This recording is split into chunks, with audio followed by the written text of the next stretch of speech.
O texto é intitulado Brigar com Deus, de autoria do Padre Zezinho. Diz: para os pais que já perderam um filho e por isso brigaram com Deus, eu não tenho respostas prontas para essa dor. Há feridas que não se curam com pomadas, mas com o tempo. Para eles que continuam zangados com Deus, esta canção: admito que eu já duvidei, depois daquela morte repentina num farol, depois que dos meus olhos Deus levou a luz do sol, depois daquela perda sem aviso e sem sentido, admito que eu já duvidei. Admito que eu briguei com Deus, porque não respondeu quando eu lhe perguntei por quê. Ele, que tudo sabe, tudo pode, tudo vê, parece que não viu, nem me escutou lá no hospital. Admito que eu fiquei de mal, doeu demais. E quando dói, do jeito que doeu, a gente chora, grita e urra e põe pra fora aquela dor. E desafia o Criador e quem se mete a defendê-lo. Comigo não foi diferente do que foi com tanta gente que perdeu algum amor.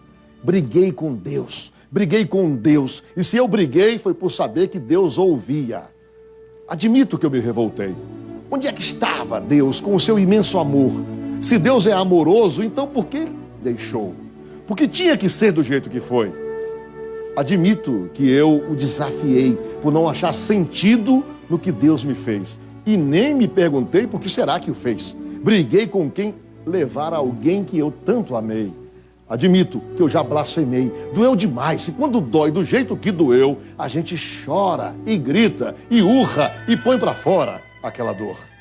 E desafia o Criador e quem se mete a defendê-lo. Comigo não foi diferente do que foi com tanta gente que perdeu algum amor. Briguei com Deus, briguei com Deus, briguei com Deus, mas acabei no colo dele. Admito que voltei para Deus. E até nem sei dizer por que foi que voltei. Eu acho que voltei porque não me calei. Voltei porque talvez não sei viver sem crer.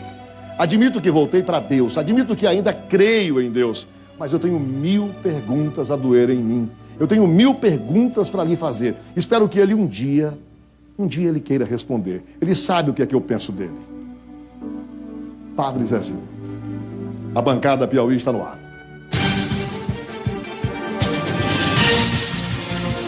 Bancada Piauí, com Tony Trindade.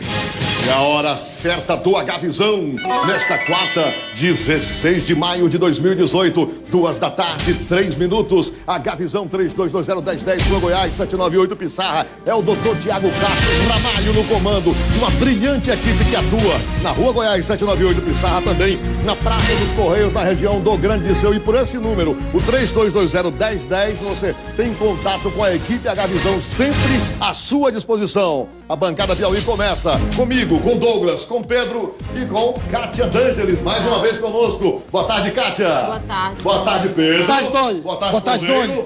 Os destaques dos meus colegas de bancada. Douglas Cordeiro. Reunião do deputado Júlio Arco Verde e da deputada Belê Medeiros com o governador Wellington Dias. A deputada Belê. Isso. A deputada Belê está no PP.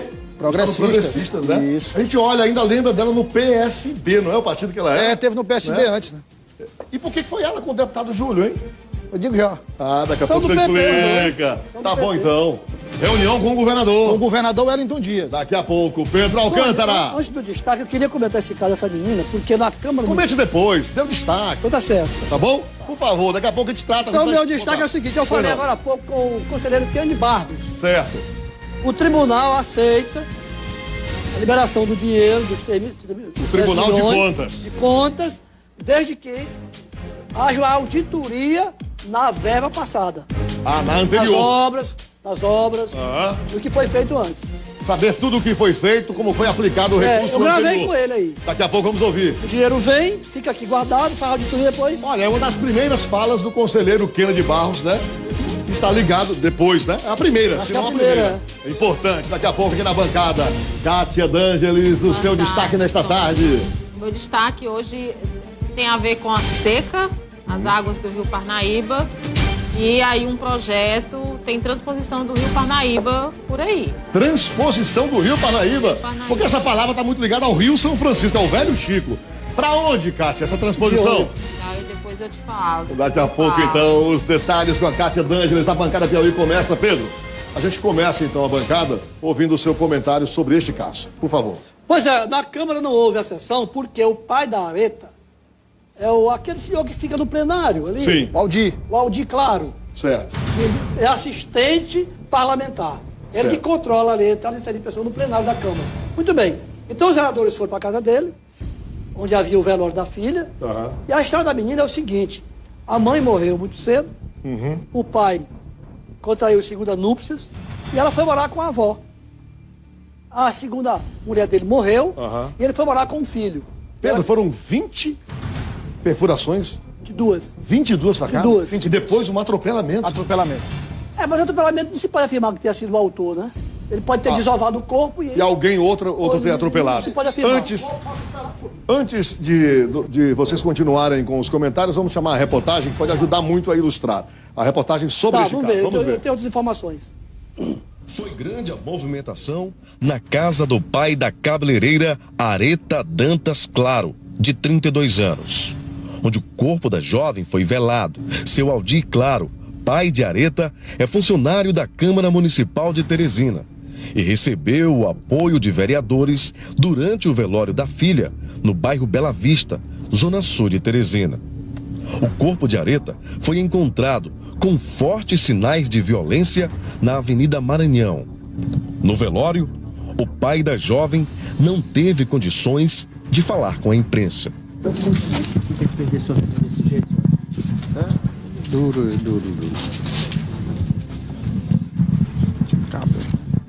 Dona Maria do Socorro conheceu Areta quando ela ainda era criança. As lembranças da jovem que foi brutalmente assassinada deixou a vizinha emocionada. Revolta. Se eu pudesse pegar, eu arrancar tudo que era de unha e deixar os olhos dele, deixar ele vivo, pra ficar sofrendo no mundo.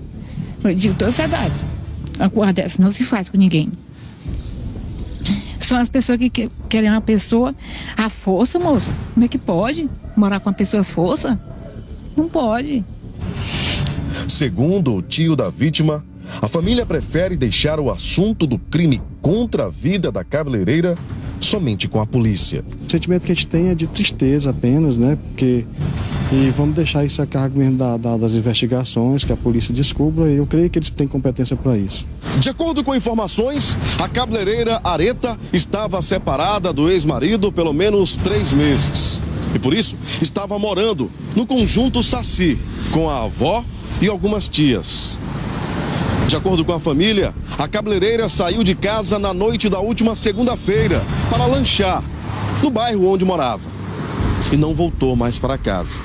O corpo dela foi encontrado na manhã seguinte, apresentando vários sinais de violência, como perfurações, possivelmente de arma branca. A perícia criminal encontrou no corpo de Areta várias perfurações e sinais que ela, além de ser esfaqueada, ainda foi atropelada. Aqui no asfalto, a polícia encontrou também marcas de pneus. O carro que teria deixado o corpo da jovem aqui neste local da Avenida Maranhão. A DHPP pretende refazer os últimos passos da cabeleireira para chegar até a autoria do crime. O caixão com o corpo de Areta foi levado da casa do pai com orações de amigos e familiares.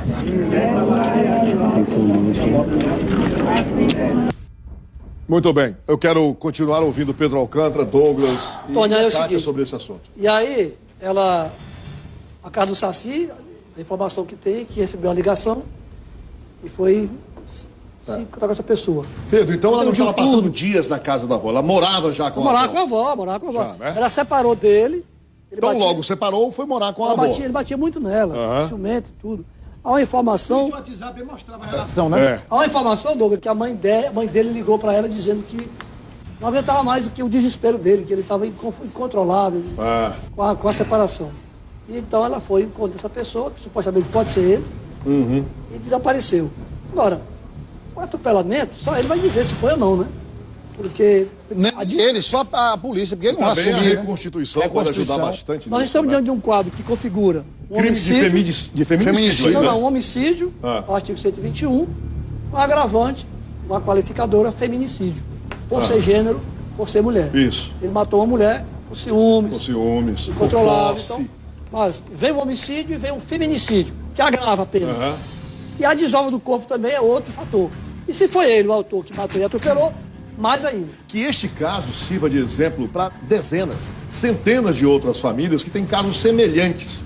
E muitas vezes os pais não se dão conta, os familiares não dão a importância devida. Mulheres sendo violentadas, ameaçadas diariamente. Não é? Eu queria fazer um comentário e ressaltar, porque o Piauí, infelizmente, é um destaque. Ele é um destaque nessa questão, né? De violência destaque, contra a né? mulher, violência pela condição de ser mulher, de ser mais frágil, de ter determinados horários para andar nas ruas, que ruas que devem andar, como hoje, por exemplo, eu ouvi esse questionamento. Mas o que essa moça fazia a essa hora na Avenida Maranhão? Como se fosse proibido. Gente, não tava deve lá, ser eu não assim. tava lá. Pois é. E mesmo Além, que estivesse, Saiu então, 8 horas assim, da noite, cara. aí Eu vem posso as dar vontade de andar 3 da madrugada em qualquer lugar, qual é o problema? Não Não interessa pode. se você é mulher ou se você é homem, é um direito seu como cidadão, não tem que ter violência. Mas quando se trata de uma mulher, vem esses questionamentos que a gente sabe que tem um fundo de machismo, né?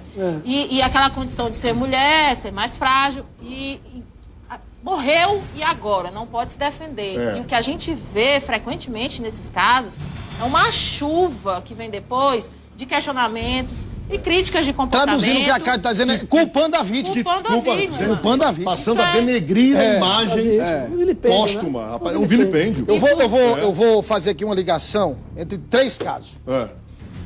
Paulistana, Joaquim Pires, Teresina. Pois é. Esse caso da Areta, e Joaquim Pires, o caso da morte daquela jovem de 23 anos de idade foi solucionado. Primeiro foi apreendido o menor, que recebeu R$4.000 para matar.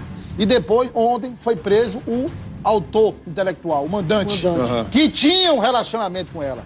Não se sabe ainda, porque o marido dela, ou ex-marido, foi para São Paulo trabalhar. E não se sabe se ela havia se separado ou não.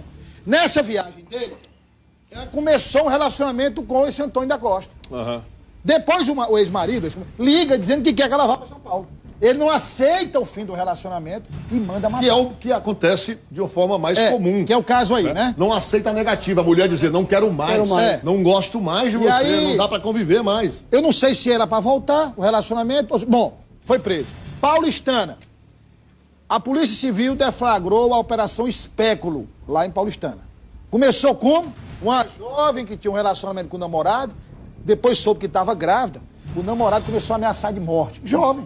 Para abortar. Você tem que abortar, ou então eu me mato. Resumindo a história, ela abortou, quase morre, foi levada ao hospital de Pix, estado grave. A partir daí, a polícia começou a investigar e identificou pessoas que faziam aborto clandestinamente. As pessoas foram presas. Então, todos os 3 casos estão ligados pela questão de o homem achar que pode fazer o que quer com a mulher.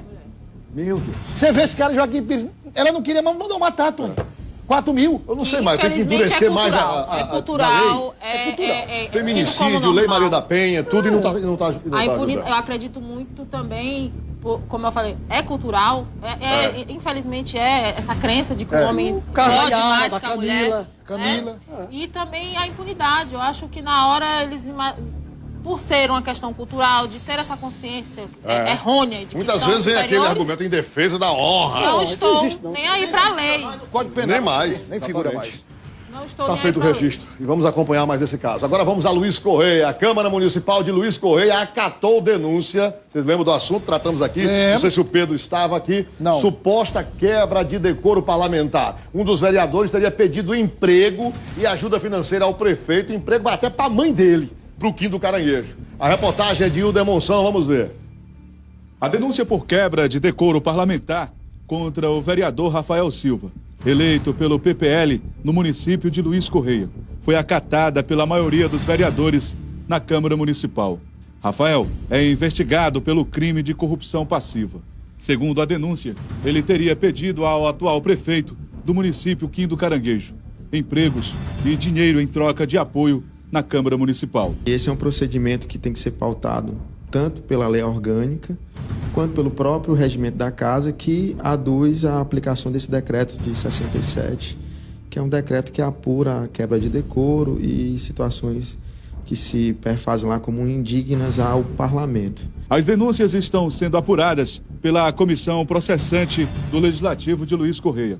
A comissão é formada por 3 vereadores.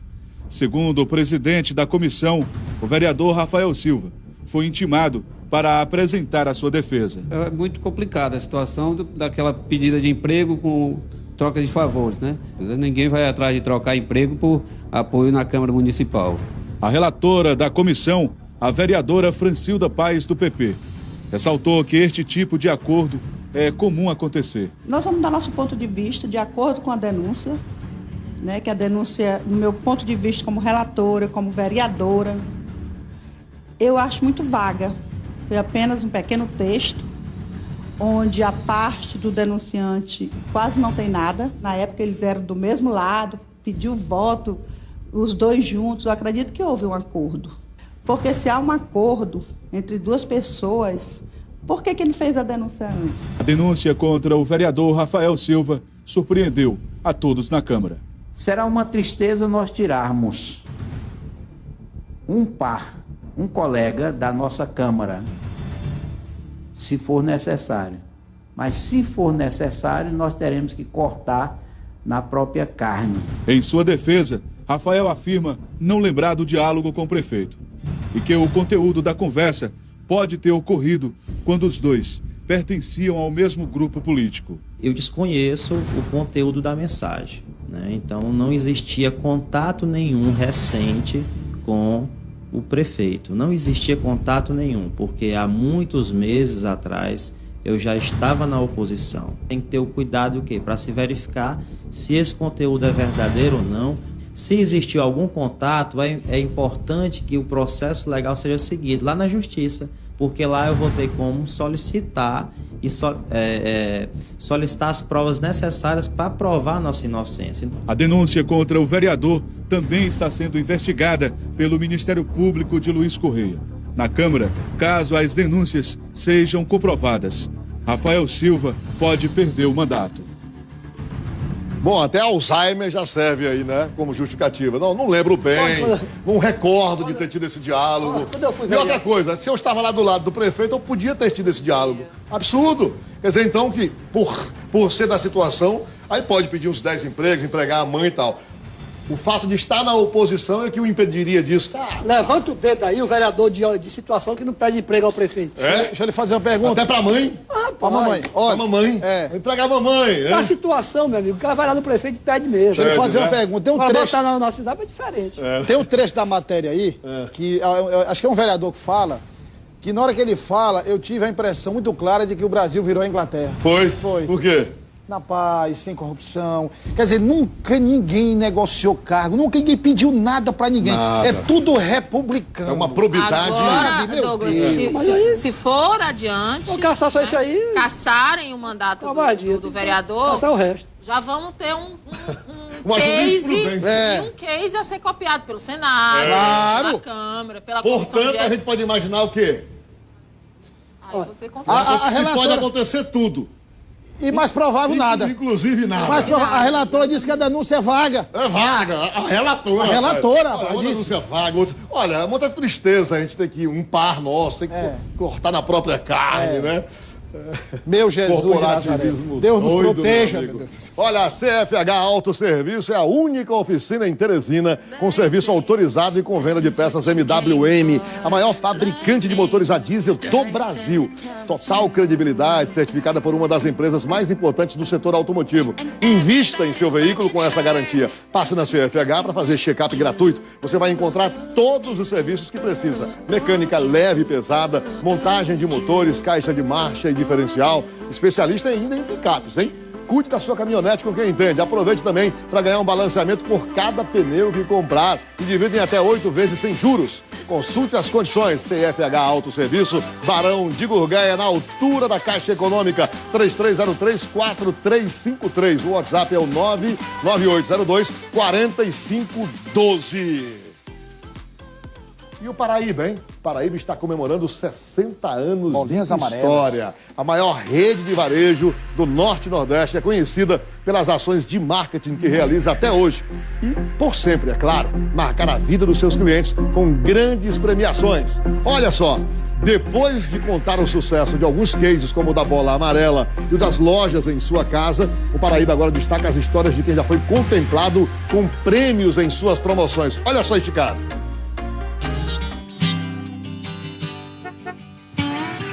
Francidalva mora em Caxias, no Maranhão. Casada, gosta de cantar e define-se como uma mulher de fé. Pra Deus é só questão de tempo. Eu tenho fé em Deus. Eu acredito que os meus sonhos ainda vão se realizar por completo. Em 2015, sonhava em casar, mas o desemprego dificultava seus planos.